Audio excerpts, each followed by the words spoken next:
Hello guys, ये खूबसूरत मोहब्बत का एपिसोड 48। तो चलिए शुरू करते हैं। मनाली अंदर कार में बैठ के सब सुन रही थी और वो मनी मन बड़बड़ाने लगती है कि यहाँ लाते हुए तो मेरी मर्जी नहीं चली, थोड़ा बोल देते तो भूखा रहना नहीं पड़ता। खैर, मैं वैसे भी कुछ भी अपनी मर्जी से करना चाहती हूँ तो इनको बड़ी प्रॉब्लम होती है, पर एक बार भी नहीं कहा कि आओ बैठो खाना खा लो ठीक से। खैर, इनके मन में कोई दया वया नहीं है और यही सोचते हुए उसने अपना मुंह लटका लिया। सब लोगों ने खाना खत्म करा और अंश ने बिल पे कर दिया। ढाबे के मालिक ने पैसे लेने से मना कर दिया, लेकिन अंश उनके पास पैसे जबरदस्ती छोड़कर गाड़ी के पास आ गया। मनन ने भी मनाली के लिए खाना पैक करवा लिया और अमर ने निशा के लिए खाना पैक करवा लिया और फिर सब लोग गाड़ी में बैठ गए। और अब मनन गाड़ी चलाने वाला था और अंश रिलैक्स होने के लिए पीछे की सीट पे मनाली के साथ बैठ गया। मनाली पीछे की सीट पर बैठकर खिड़की से बाहर देख रही थी। मनन ने भी ठीक मनाली के फेस पे मिरर सेट किया और गाड़ी फिर से चल पड़ी।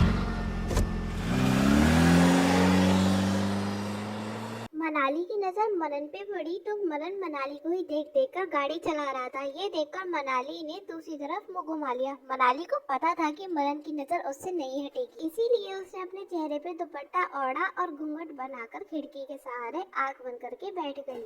मनाली की इस हरकत से मनन को बहुत गुस्सा आया, पर वो कुछ भी नहीं कर सकता था और अंश भी अपनी कमर टेढ़ी मेढ़ी कर रहा था जैसे उसकी कमर अकड़ ही गई हो। ये सब देखकर रिद्धिमा कहती है कि अंश गाड़ी में ठुमके लगा रहे हो क्या? तो अंश कहता है कि तू ना अपना ज्यादा दिमाग मत लगा, सुबह से गाड़ी चला रहा था तो कमर अकड़ गई है मेरी। मनन उससे कहता है कि चल आ, तेरी कमर पे एक लात मारता हूँ, सही हो जाएगी। तो अंश कहता है कि तू चुप कर, ये सब ना तेरी वजह से ही हो रहा है। अच्छा खासा फ्लाइट से जाते, पर नहीं, तुझे तो गाड़ी से ही जाना था ना, अब खुद की भी कमर अकड़ेगी और मेरी भी अकड़ाएगा। मनन जवाब देते हुए कहता है कि तो ठीक है ना, तू कौन सा काम करता है रोज रोज, इसी बहाने तेरा थोड़ा वजन भी कम हो जाएगा। अंश कहता है कि बैठे बैठे किसका वजन कम होता है, बैल बुद्धि। मनन जवाब देते हुए कहता है कि अबे पागल, जब तू पूरे दिन बैठा रहेगा तो तेरे शरीर में दर्द होगा ना, और जब तेरे शरीर में दर्द होगा तो तू कुछ ज्यादा हिलेगा डोलेगा, जैसे अब अपने हाथ पैर फेंक रहा है, तो तेरी एक्सरसाइज होगी ना। ये सब तो मैं तेरे भले के लिए कह रहा हूँ मेरे लाल, और तू मुझे ही सुना रहा है। मनन की इन बातों को सुनकर रिद्धिमा को हंसी आ जाती है और अंश तालियां बजाते हुए कहता है, वाह मेरी लला, तू तो बड़ी होशियार है। भगवान जब बुद्धि बांट रहा था तो तू कहाँ था मेरे लाल? भगवान ने सबको बराबर का दिमाग दिया, पर तुझे कुछ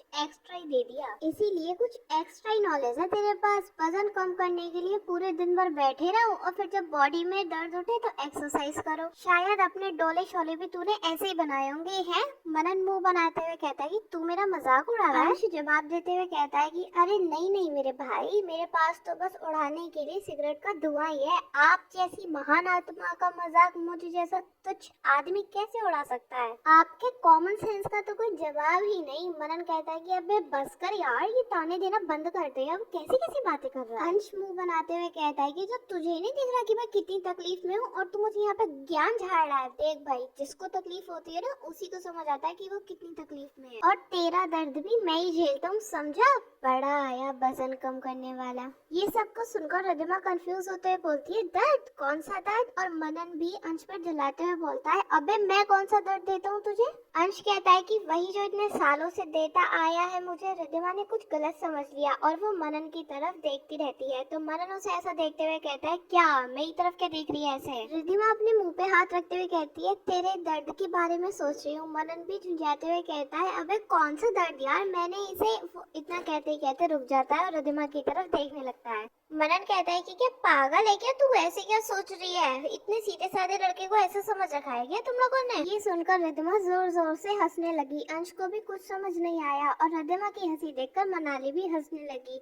हंसते हंसते मनाली के सिर से घूंघट हट गया। मनन ने मनाली को हंसते हुए देखा तो वो गुस्से में लाल हो गया। अंश कंफ्यूज होते हुए कहता है, वो दांत क्यों दिखा रहे हो तुम लोग? मनन कहता है कि तू चुप कर, इन लड़कियों ने कुछ गलत ही समझ लिया, तू ना एक नंबर का गधा है गधा। तू कौन से दर्द की बात कर रहा था और ये लोग कौन सा दर्द समझ बैठे? फिर मनन मनाली को गुस्से में देखने लगता है। अंश को अब थोड़ा थोड़ा समझ आने लगा था और वो गुस्से में रिद्धिमा से बोलने लगता है, अबे गवार, तू क्या पागल है क्या? कुछ भी उल्टा पुल्टा सोचती है, तुझे क्या मैं इतना वाहियात दिखता हूँ? अबे मैं कमर दर्द की बात कर रहा था मेरी माँ, कुछ भी उल्टा पुल्टा सोचती है ये लड़की। तो मनन मनाली को गुस्से में देखते हुए कहता है, जरा अपने बराबर में भी देख ले, कोई और भी इसमें शामिल है। इतना सुन अंश मनाली की तरफ देखता है जिसकी हंसी रुक ही नहीं रही थी। अंश मासूम सा चेहरा बनाते हुए कहता है, परी जी आप भी? तो मनाली कहती है कि अरे नहीं नहीं, मैं तो बस रिद्धिमा की बात पर हंस रही थी, उसके बोलने का एक्शन कुछ अलग हो गया तो बस हंसी आ गई, मैं जानबूझकर तो नहीं हंसी, मैं तो शांत बैठी। तो मनन भी मनाली को घूरते हुए कहता है, अरे हाँ हाँ, तुम तो जानबूझकर कुछ करती ही नहीं हो, ना जानबूझकर गलती करती हो, ना जानबूझकर हंसती हो, तुम्हारा रिमोट तो किसी और के हाथ में है। इस पर मनाली मनन को घूरते हुए जवाब देती है, मैं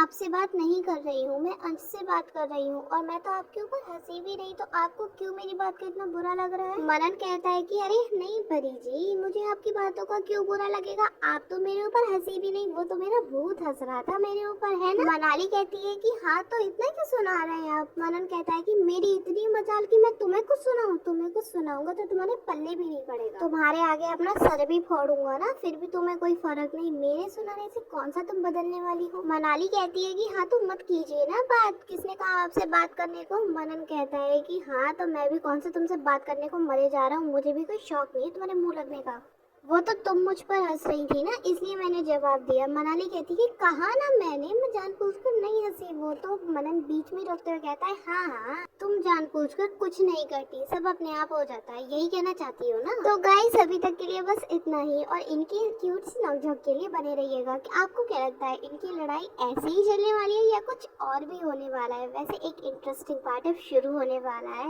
तो आपको ये वीडियो कैसी लगी कमेंट करके जरूर बताना, लाइक और शेयर करना मत भूलना, और अगर आप चैनल पे नए हैं तो सब्सक्राइब जरूर करना।